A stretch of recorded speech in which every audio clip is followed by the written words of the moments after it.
Good morning, good evening, good afternoon, everybody out there in podcast land. You are in tune to another episode of Intrinsic Motivation from a Homie's Perspective. This is Hamza. And I am David. Today, without further ado, I'm really interested to hear more from our guest. There's been a lot in the news for those that watch the news every day. And in it, it just seems like, wow, is it the end of the world? Is there a cliff that we're all about to drive off? I mean, it seems like there's no end in sight to all of the bad news. And so our guest, Emily Slingluff, she's going to talk about why is there so much hate in the U.S. Typically, when we watch the news, there seems to be a lot of finger-pointing, depending on what side you're on, if you're on a side. But she has a totally different perspective on it. She's saying the onus is on us, and it could be on our parents. And so for those that like pointing the finger at others, they might be in for a shock. So put your seatbelt on. We're going to hear her take from the media expert, Emily Slingluff. Welcome to the podcast. Oh, thank you, Hansa. You've already said a big thing. I was going to lead to it gently. Shall I try now? Well, I was just thinking some of our feedback that we've gotten from guests is they say that we use Band-Aids, and they don't like for us to use Band-Aids. So they said, rip that sucker off and have her go right at it. All right. I'll do that, all right? This is what I think, having thought about this for a very, very long time, different phases of it, but I think that I can say something that may help your listeners just figure it out themselves. Okay, anybody who feels hate has hate inside himself. I mean, that's a no-brainer. Mm-hmm. Anybody who hates feels hate inside himself. Now, when I say he, I mean he or she. I'm not going to say he or she every time, or him or her, but I mean him or her, or he or she. Okay, so some people have hatred inside themselves and some do not, right? Mm-hmm. And I'll start with a little shocker here. I'll ask all of you listening what you think on the first day of a mass murder, when it's announced, you're listening to a newscaster and he says something about the horrible murder of the Orlando nightclub shooting, or Las Vegas, or the Parkland school, whatever, and mentions the culprit, the accused, and then says, we do not yet know the cause. I think, oh, yes, we do. We know. We know the cause. And I can say it in one word. Okay? Everybody ready? We're ready. One word. The cause of mass murders is unhappiness. Unhappiness. Yeah. Now, some may say, oh, for goodness sakes, that's silly. That's silly. What do you mean by happy? Well, I will tell you that years ago, many, many years ago, I heard a very respected psychiatrist say that the goal of psychiatrists in treating patients of any age is happiness. And I was surprised only for a second, because then I realized happy is not a little tiny word. Happy is a huge word. We can think now, okay? Mm-hmm. Mulling over that. Think about a little child. Think about maybe a little 6-year-old in first grade. And the little 6-year-old goes up to another little 6-year-old and punches him in the shoulders, or maybe says, nobody likes you, or your ears are too big. Something to hurt another little 6-year-old. Now we call, you know what we call those little 6-year-olds? We call them little bullies. They're trying to hurt another little 6-year-old. How sad that is. How sad that is. Now, not all little 6-year-olds want to hurt others. Not all older people want to commit mass murders. But in both of those cases, unhappiness is the cause. Now, I assume you're going along with me on this, right? We're right there. Happy people, we all know, are usually nice to other people. When you think about it, I mean, maybe a lot of people haven't dwelt on this word happy. But when you think about it, happiness, as I said, it's huge. A person who is happy with himself, who's happy with life itself, is usually kind to other people. I mean, I don't mean happy as having a whole bunch of Hershey bars or a brand new iPad or something. I mean true, deep happiness. So I would say that we should probably feel sympathy for those people who are full of hatred because they're unhappy. You with me so far? Yeah. Yeah. Shocked? You're a little bit shocked, right? I'm making it kind of simple, and maybe truly it is simple. It is simple. I like So, the part. Yeah, go for it. Go for it. Why are some people unhappy and some people are not? Okay? I hope you've absorbed all the first part, because I think it's hard to not accept that the people who commit mass murders, or even the little children who are being unkind to each other, and not all little children are unkind to each other, just some people are, and just some people want to commit mass murders. So why are some people one way and some people are another way? And I know for years people used to say, oh, people are just born certain ways, right? Maybe some people listening right now thinking that, but maybe some are up on the latest scientific research, which has proved that even genes can be changed in a young child if there is abuse, physical or emotional abuse. Okay? Mm-hmm. Is everybody still shocked, lying on the floor? Believe it or not, I agree with you. Everything that you're saying, I've kind of felt that way. So you've already felt that way. Good for you. Yeah, I've always kind of felt that. I feel sorry for people that are in that much pain and have that much hate. So it's like I've never. Isn't that interesting? Feeling sorry. I'll tell you one little simple. I shouldn't do this, a little personal thing here, but we'll get back to the big topic. I told my son when he was little, I said, if anybody ever hits you, there's no reason to hit back. Just feel sorry for that person. He's probably been hit, and maybe by his own parent. And isn't it the truth? Imagine everybody feeling that way. Imagine the world full of people who are kind to each other, who are caring about each other, instead of feeling hatred.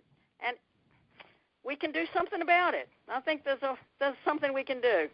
But some people listening probably already are kind of wondering, because of the psychiatrist's comment, unhappiness is truly being mentally unhealthy. Obviously, that's the true meaning of unhappiness. A person who's happy feels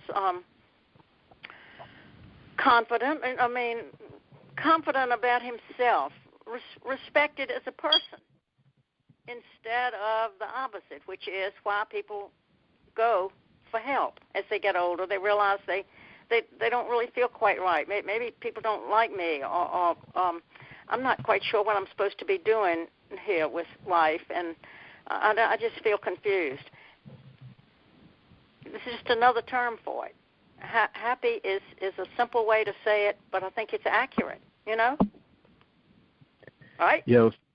Okay. All right. Okay, so what can we do about it? That's my topic, right? Yes. Well, there is something that we can do. We don't have to just throw up our hands and say it's too complicated. We can't do anything. Some people are just going to be awful and some aren't. But this I will throw out, and I think everybody will agree with this.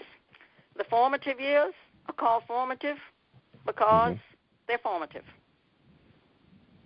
Okay, let that sink in. The formative years are called formative because they are formative. Now, the main influence at that time is the parent. Now, some may say, well, I know that parent took that child to the mother, to the grandmother, of the child. Well, Who made the decision to do that? The mother. The parent makes the decisions in the very beginning about what influences there will be on the child.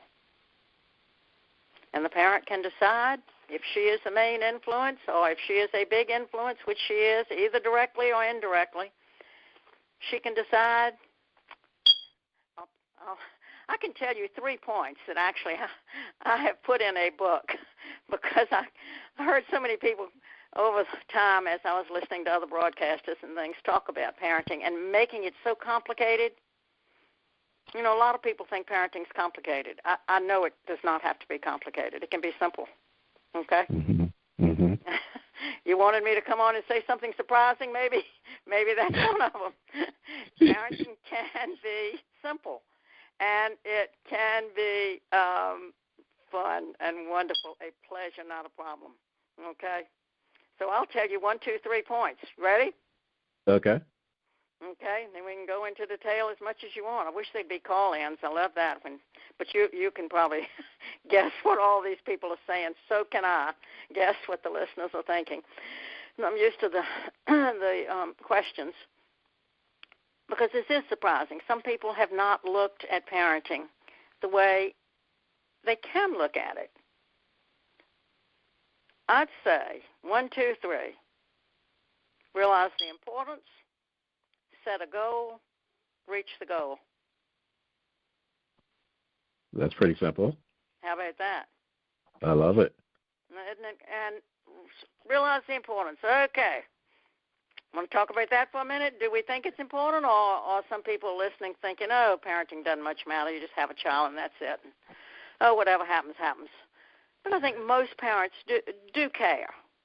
I mean, I've even talked to parents who were sent to me by the Social Services Bureau in Norfolk, and they had abused their children.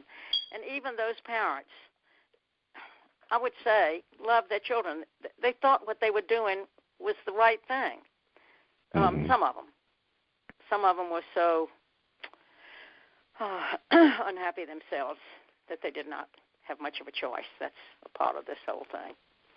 But while parents realize that it matters, some may not focus on how very, very much it matters. I would ask everybody listening right now, I've just got you two listening at the moment before all the rest of the listeners, but is there any job that you can name that's any more important than the job of parenting? I mean, think about it. The world can be no better than the people in it. I'm taking the words of Louis Mikado in a book called, what was it called? The Right to be Intelligent. I like that book. Anyway, the world, we know that. The world can be no better than the people in it. No matter what jobs are done, and a lot of jobs matter, almost every single job matters. The people doing the job matters. I mean, heaven knows we need farmers, we need carpenters. But we want those people to be kind, honest people. We don't want our house to fall apart. Everything that matters goes back to the person doing the job. So now, I have a question for you, Emily. Sure. So when you're, I'm used to it. What? Sure.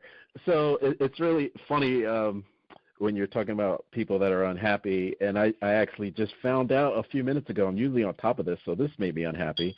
Today is actually ice cream day, and they are giving away free ice cream at Dairy Queen. That made me very unhappy, right? And so the other thing is when you're talking about parents, a lot of people are, one of the big, not jokes, but that people say in conversation is, oh, at least I'm not going to be on Oprah in 30 years, blaming you, mom and dad. And we're having this conversation 2 days after March 18th, which was actually National Forgive Mom and Dad Day. Come on, I didn't know that. I did not know that. Yeah.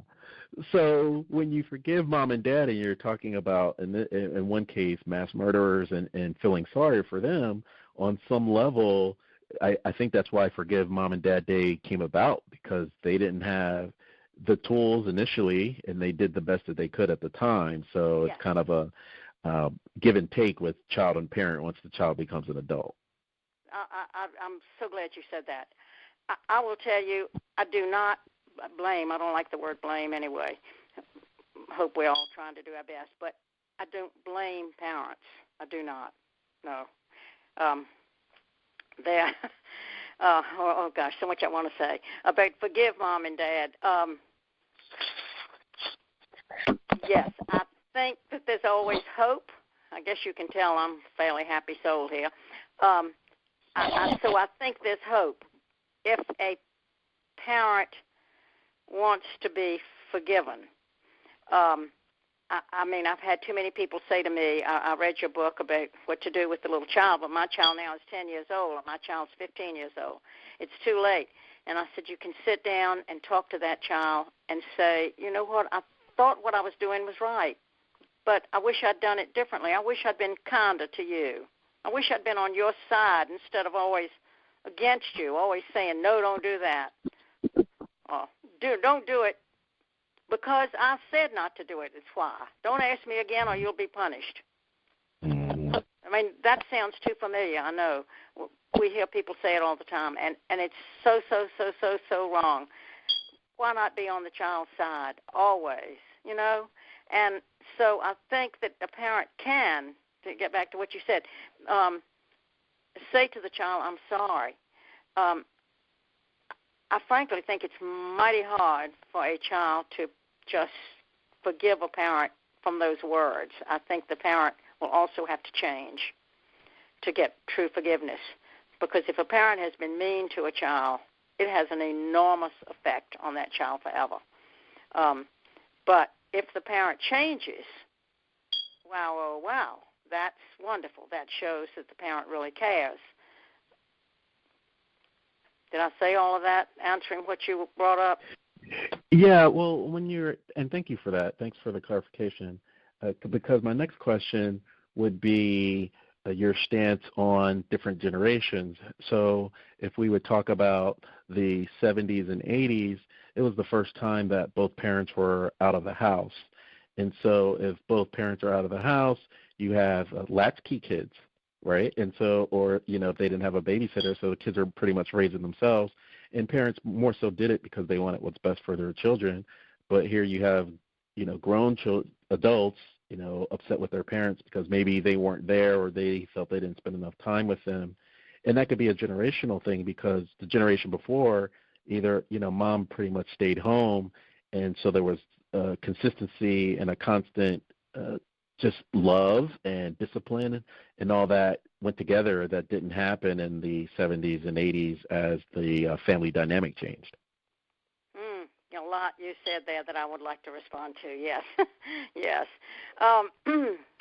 There is a change, and a lot of mothers are choosing, and you made a comment, so it would be best for the children, I don't know, to make more money so the child would have more money, or a bigger house, or an extra car.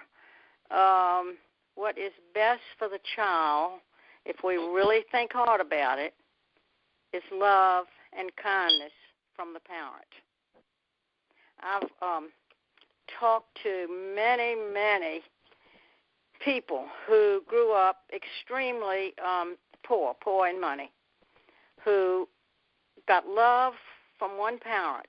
Maybe it was two in some cases. Often when people have told me, they've mentioned one, usually the mother, but sometimes the father. But that's what really gives a person inner peace, happiness with life, is having that love and security from the beginning. I mean, we can imagine a child, the same child, say, someone who's very similar, wouldn't be exactly the same, put in two entirely different home settings, one where the mother leaves every single day to make more money, and the other one who stays home and hugs the child and answers the questions and never barks at him, never sets orders, but listens and answers questions and asks the child questions, respects the child. I think, gosh, I can get off on so much, but I think the word respect is a very interesting word because we hear people say, got to get that child to respect the parent. Well, the way to do it is to have the parent respect the child from the moment the child comes into the world. And why not? That child's a worthy human being, whoever it is, unless the parent leads it astray and it becomes full of hatred. But anyway, I heard you mention, too, I want to go back to this, that it's so good to have the parent give the child love, and like they did more. There's still a lot of people who are choosing to stay home. And I will say 2 or 3 thoughts. We're going off on tangents here. But recently I have noted that when a mother chooses to be a full-time mother, I bet you've noticed this too, maybe not. But when somebody says they're a full-time mother, they say it with this aura of almost, I can barely describe it. It's almost as if they're little angels flying around or a crown on her head or something, but a crown of happiness, not anything else. I think that parents who do choose to stay home are so proud of realizing that they are doing something that is extremely important. And it's not only extremely important to their own child, but, and you know this too, that one child will touch other people's lives. We know how many times one person has been a help or been a horrible hindrance. So it is a hugely important job, and I do think that mothers who are choosing to stay home are aware. It may be a fairly new thing after this initial feminist movement, in a way, of women wanting to have paid jobs outside of the home. The other thing that you said, the grandeur of years ago of the mother giving the child love and discipline, the word discipline. I wonder if you know the meaning of discipline. I will tell you that years ago when I wrote my first book and I was giving a talk and I was talking about the harms of spanking. Well, this was years ago. Now most people know that spanking is harmful. But then people were shocked. And one person just raised her hand in the middle of the talk and said, I've just got to ask you something. You don't believe in discipline? And what I said to her, I have said probably 100 times since then. The meaning of to discipline is to teach. I looked it up recently. I looked it up in my Webster's Unabridged Dictionary, and it said to educate. That was the first definition. And in Wikipedia on the Internet here, it said the first definition was to teach. To discipline means to teach. And we certainly know that a parent teaching a child works better not by hitting, not by punishing at all, but by being on the child's side, by being kind, by working with the child, putting herself in the child's place, and then knowing exactly what to do always. You're shocked again, right? Well, no, I like it, and I like the I think what we're uncovering here, Emily, is contrast. We talk about in a lot of podcasts contrast. Like if I had some challenges, it made me a better person to overcome those challenges. And so when you're saying that there's even talk of a conversation of women wanting to stay in the home, it's because of the contrast where they didn't have a choice but to stay in the home. And then when in the 70s and 80s they were given that opportunity, and then they saw, okay, maybe divorce rates were increasing and the children, they didn't get the time and love, like you're saying, to the children. So we're going back to some of those ways. And the other part that you mentioned was even people misconstruing discipline for hitting children. And generations ago, it could have been, well, my dad did that, my grandfather did that, whereas now we see the contrast where we can put ourselves in the shoes of our children, so to speak. I like what you said. Yes. An interesting thing, while we're delving here, the reason I haven't gotten to my second and third points real clearly, but we're kind of touching on them already. The reason some parents are not as kind as they could be, well, sometimes it's because they are just following what they read in a book or what they've heard somebody say or what their neighbors did, none of which are good reasons. I hate to say that, but excuse me, too many people who write about parenting and who speak about parenting are still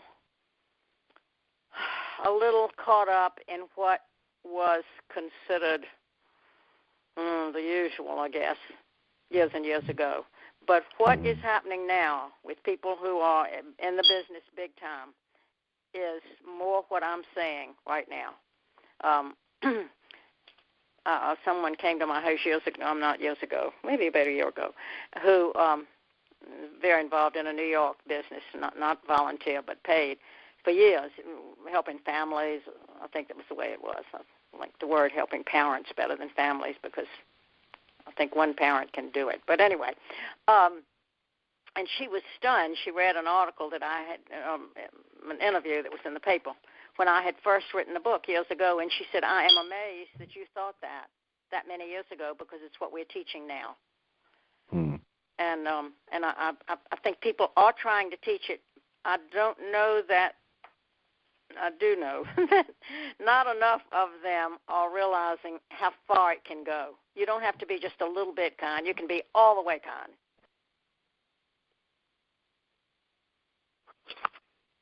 kind.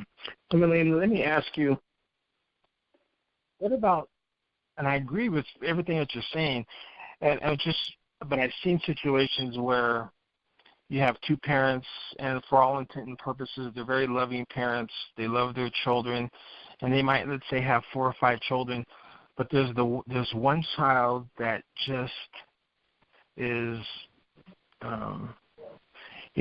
always in trouble.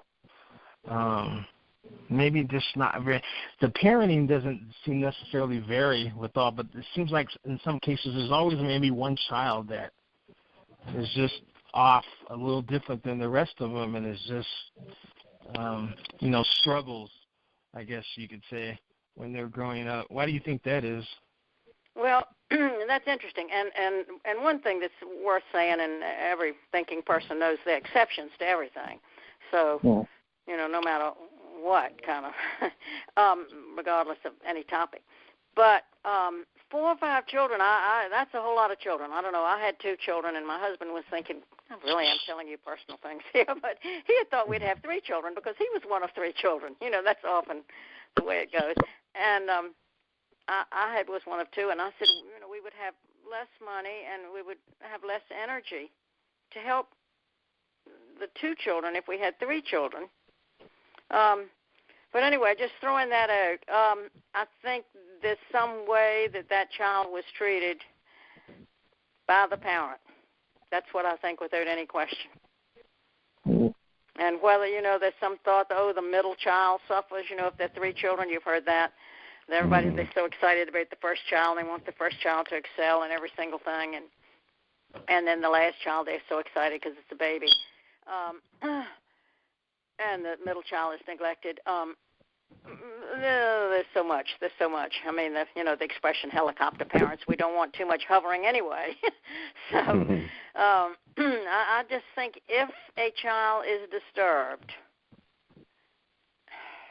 almost always, it's because of the treatment in the formative years, because they're called formative. I'm not making it up, and you know it too. They're called formative because they are formative. And particularly in the very, very beginning. I'll digress a tiny bit before I get into my point 2 and 3, but we're kind of touching on them anyway. I think from the very, very beginning, and this is something that would be another shocker for your show, I think, we used to hear, I know I did, that when a baby cries in the crib, you shouldn't go to them because, then they'll be spoiled. You just let them cry for a while. You've heard that? Yes. Well, I will tell you what happened in my family. I'm really opening up to you. The first time we were alone with our first little boy, first child, we'd had a nurse, thanks to our parents helping us, and the nurse had taken time off, and he made a little cry while we were sitting down to have our supper in another room.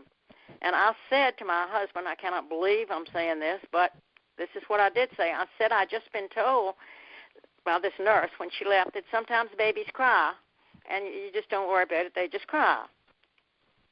And as you said, you've heard, too, you don't go to them or they'll be spoiled. Well, anyway, I said that to my husband. We just let him cry. He stood up and said, I do not care what anybody says. I am not going to let my child cry. And we never did. Mm-hmm.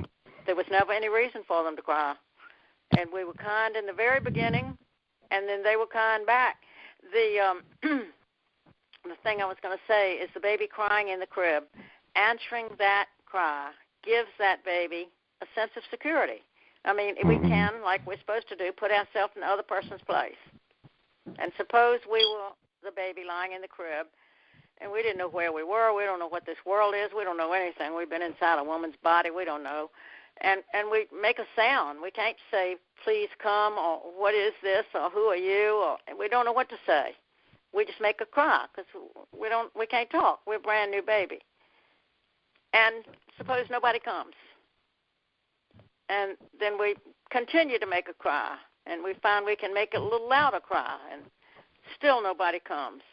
And we're getting, your word probably is unhappy, definitely confused, definitely insecure, all the things we don't want. And nobody comes, and we finally cry ourselves to sleep. And that goes on and on and on for years. How would we feel? Suppose instead we were the baby crying, and immediately with the little cry, in came the mother or the father, picked up the baby and hugged it and said, I love you, and hugged it and took the baby in where they were and kept hugging it. You know, you cannot hold a baby too much when it's little. Hug and hold and tell the baby you love it. Change the diapers, do whatever. Be kind, kind, kind, and the child will not be crying much longer. It's amazing. The child will be happy. I mean, you could put the child back in bed after a while and say, call me if you want anything. But not be a mean dictator, but be kind. So I would say go to the baby crying in the crib is huge as a start. And I don't know how people manage with a whole lot of children. Some people have more energy than others, right?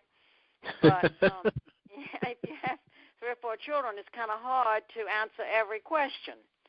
And that's what really makes life so wonderful for a child, is to have a parent who can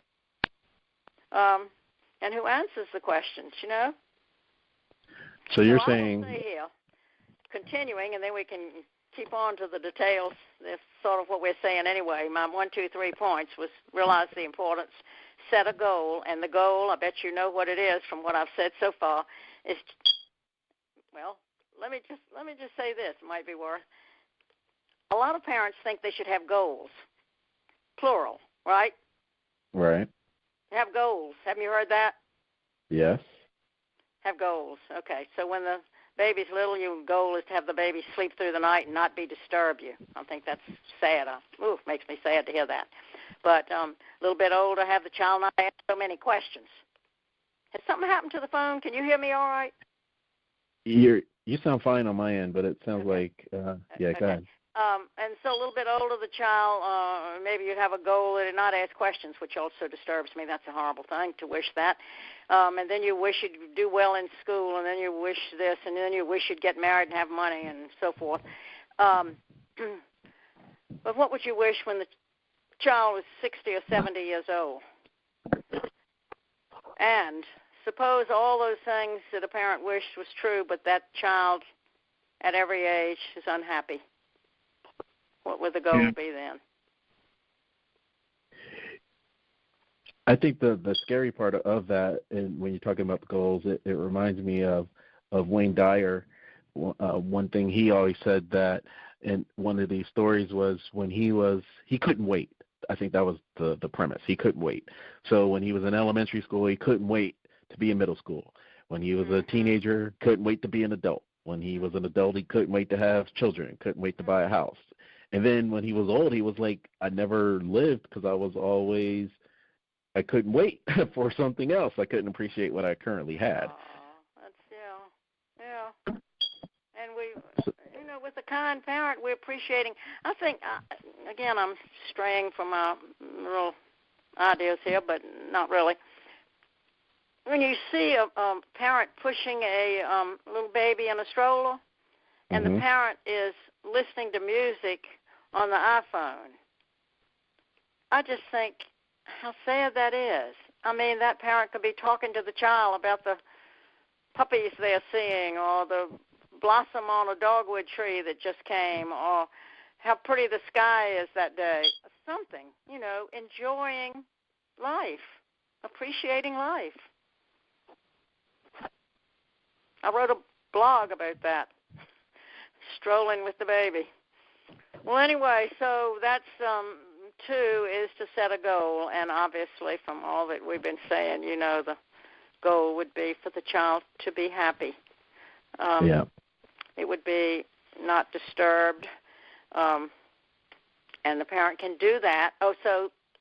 Point 3, 1 is realize the importance, 2 is set a goal of happiness for the child, and 3, reach the goal by being kind. That's it. 1, 2, 3. Be kind. Now, I do want to go back. All the time. Be on the child's side. Let's go back to question number 1. I want to piggyback off of what I'm not quite hearing you. You're talking in the phone. Okay. Is that better now? Good. Yeah, that's great. Yeah. Okay. So I want to piggyback off of what David was saying with multiple children, and it's realized the importance. So are you familiar with Freakonomics? Don't know. Tell me more.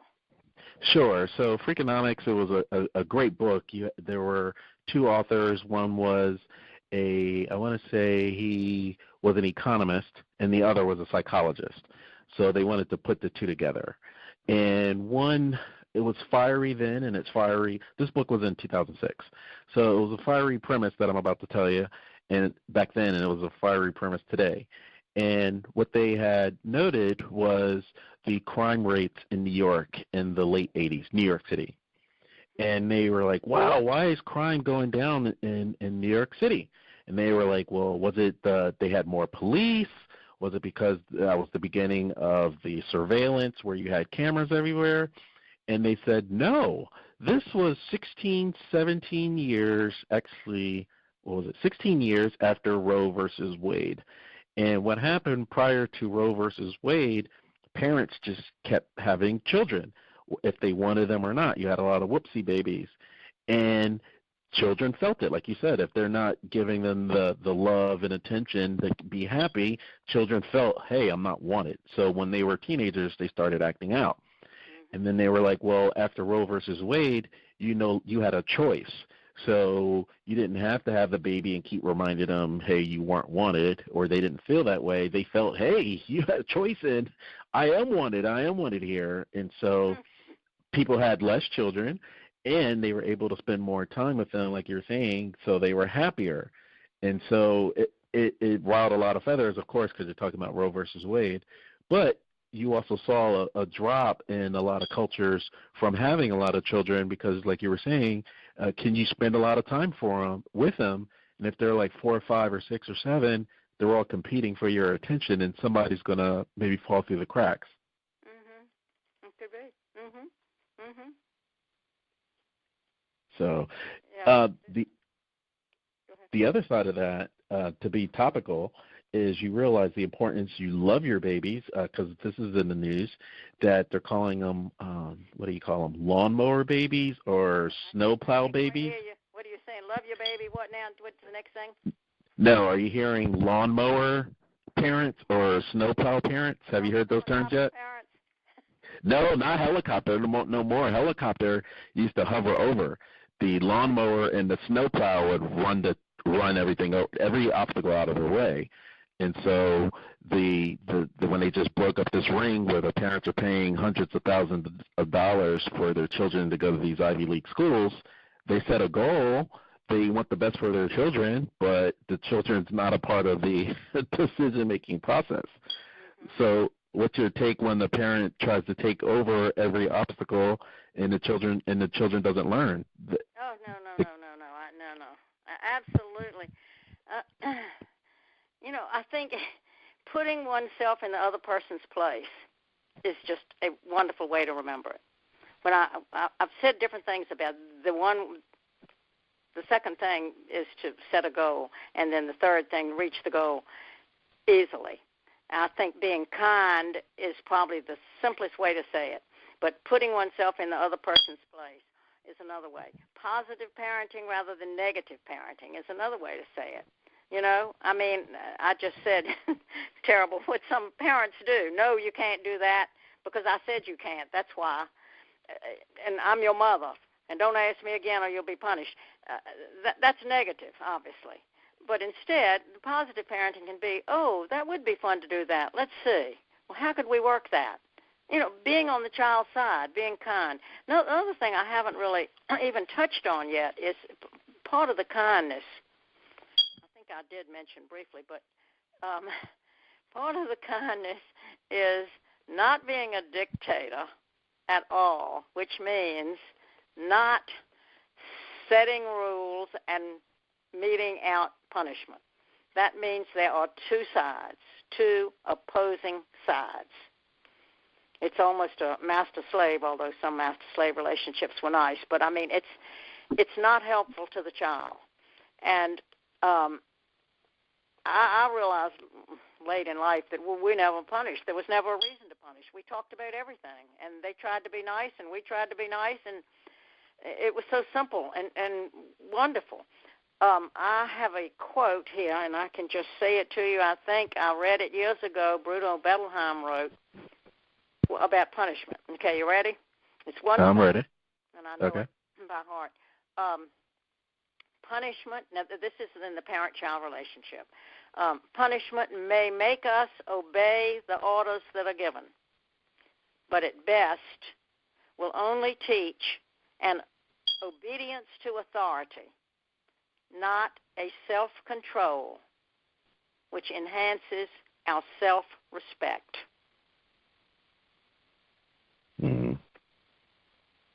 I love it.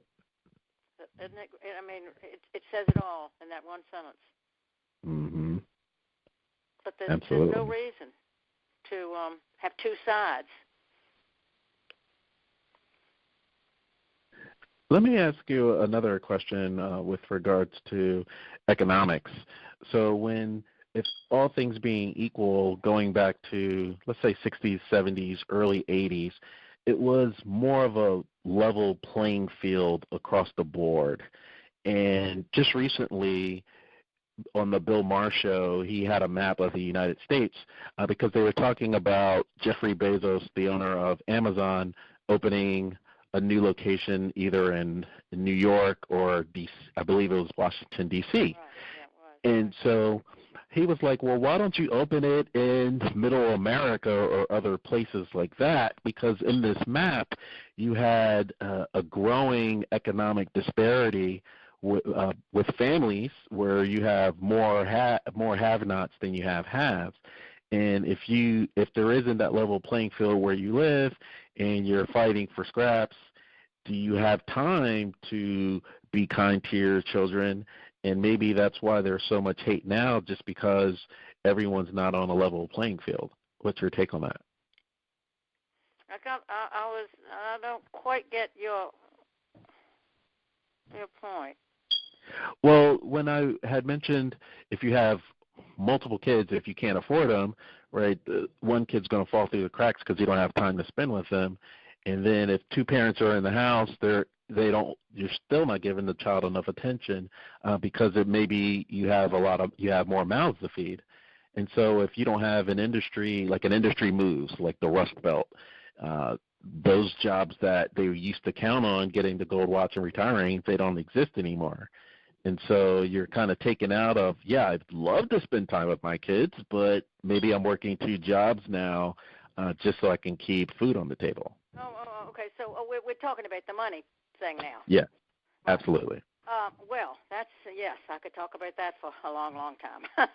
Lots and lots and lots of people who were very poor in money have told me, I think I mentioned that earlier a little bit, that they are extremely happy, secure people. One woman was head of a big organization. She wrote a book about parenting. She came here to Norfolk to speak, and I became kind of friends a little bit with her. She said she had so little money. Her father was a migrant worker, and so they moved often, and sometimes they didn't have any food. Sometimes the only water was in a trailer that was nearby in a bucket. She said her mother was so kind to her, explained everything, was open, was loving, and she then said, when people think that poor people can't help cherish their children, I resent it. So she was somebody that knew. Mm-hmm. And I've talked to numerous people who grew up with very little money, who are happy as can be because of kind parenting. Also, I will throw out that I know people who are extremely wealthy who have mixed up. Oh, absolutely. You know? Yeah, well, I wasn't saying absolutes. We definitely weren't saying absolutes there. That's right. I mean, so money is not what matters. I mean, I hate to say I wouldn't have left my children, my first child, I wouldn't have left either one of them, but I mean, it just would not, I would have lived in a hut with no windows. I would not have left them. Because if you stay with the child, you can influence the child the way you think is best. Rather than taking him off somewhere else, you don't know what's going to happen, you know? And what a thrill that is. What a thrill. And it's really the formative years that matter so much. Then the child goes to school, you know? But, no, I think forgetting punishment is a huge, my second book, I was at a conference in New York, and I was calling it something else entirely, and I'll tell you what it is. It's the 3 points that I've just told you. It's all the book is. It's a real short one. I think my first one is a little more comprehensive. But what am I telling you about parenting, about punishment? What are we saying here? Oh, and the people at the conference, particularly the head of the conference, was so entranced that I believed parenting can take place without punishment, that he said, you've got to change the title of that book.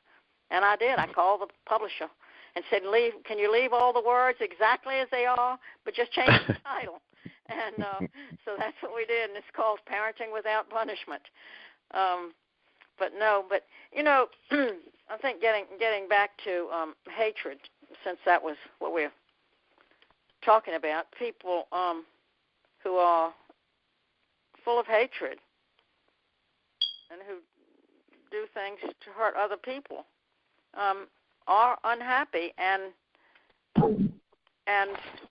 there is a solution. I think we truly should feel sorry for these people who are full of hatred. I mean, they may think they are big, strong people stating their hatred, but did I tell you about the newscaster that I heard from? No. I didn't tell you that. Not long ago, I heard him, and I'm not sure who it was, so I don't want to tell you his name. It was one of 2 people. I was in the car, and I heard him say, where there's hatred in this country, now, it is not just for one person. And I don't know what he said after that, whether an ad came on or what, but I definitely understood because, as I said at the beginning of this, if there's hatred inside somebody, it's inside them. There's hatred, and it has nothing to do with the person being hated. That person doesn't feel anything. It's this hatred inside the person, and how sad that is that somebody would feel hatred instead of enjoyment of life. And so maybe we should tell them all, we feel sorry for you. Yeah, I guess that would be my follow-up because when you're saying people can change and you're talking about those formative years, sometimes that hate is taught. And so they may it may just be limited exposure, who knows, but then the child moves away and then they get exposed to, different cultures or what have you, and they no longer harbor that hate that they had learned when they were in their formative years. So what are some ways that children can overcome that if they're in a hateful environment, or if they're in an environment where there's punishment or there's hitting and not the educating, teaching discipline? What's a way that children or teens can get outreach either in the community or online? All right, that's fascinating, and I think you and I don't know you, but I feel like you're nice and an optimist, which I am. So I think there is hope, but think about people going to psychiatrists, people who are troubled, and they go at any age, and I told you what the psychiatrist. Did I tell you what the psychiatrist said? I did. Yes. Yeah. He and sometimes it works pretty well. Sometimes it works a little bit. But as let me see, I'm quoting, who is it? It's his name, Frederick Douglass. You know who he was? Lived in the 1800s. He was a slave who became a respected statesman. He said, it is easier to build strong children than to repair broken men. Yep. So there's hope, and I do agree with you, other influences can matter tremendously. But we know this is a no-brainer too. We know about the formative years. So what happens later, every single influence we know matters to us as long as we live. Whether it's something we read or see or hear on television or whatever it is. But those influences later in life are building on the foundation. And so, two different people can listen to a talk and have different ideas because of what they were before that talk, Absolutely. So I think there's hope, and I hope there's hope, but I think that the best thing is for it to come from apology from the parent, which you mentioned. And I think it's hard to expect, I think it's right much to expect a child to say, sure, I forgive you, after something that as important as screwing up somebody's life.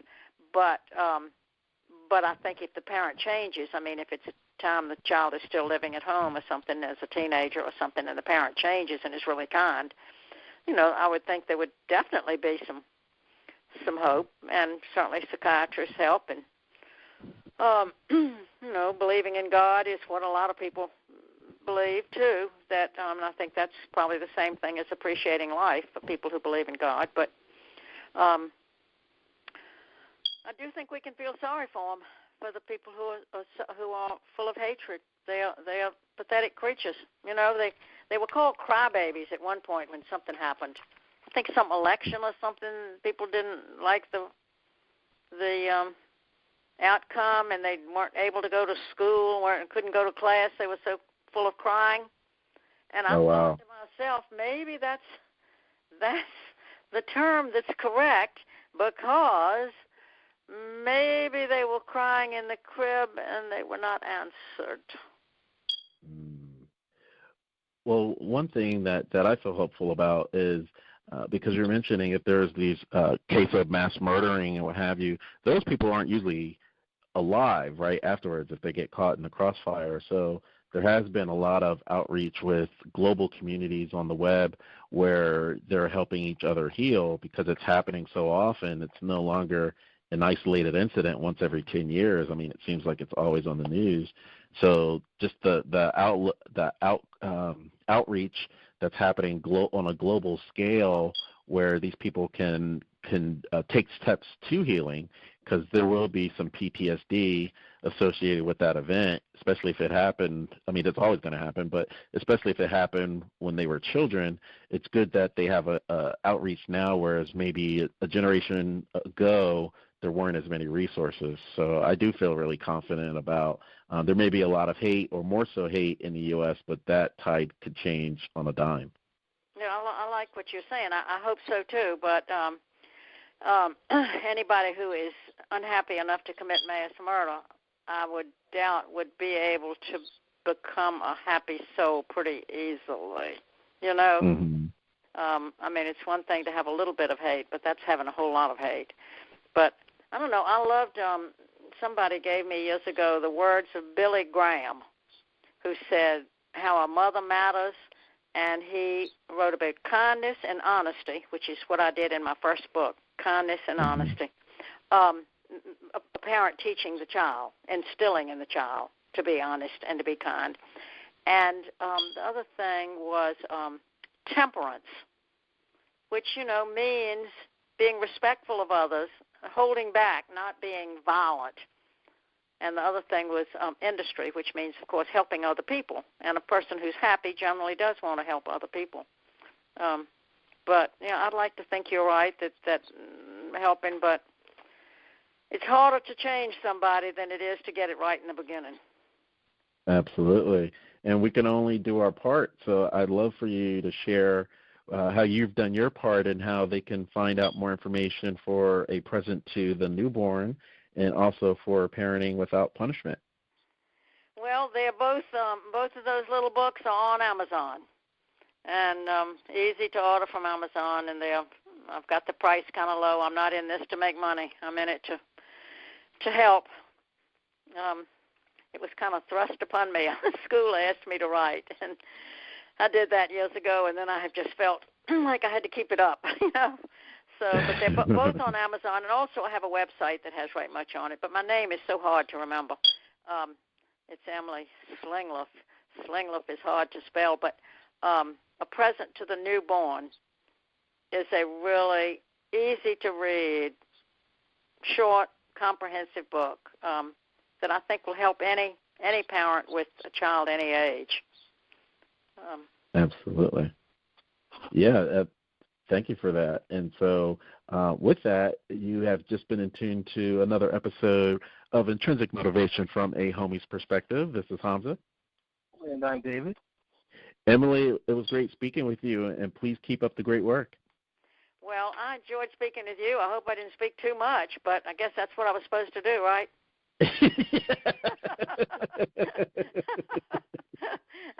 and I think that you think I make sense, right?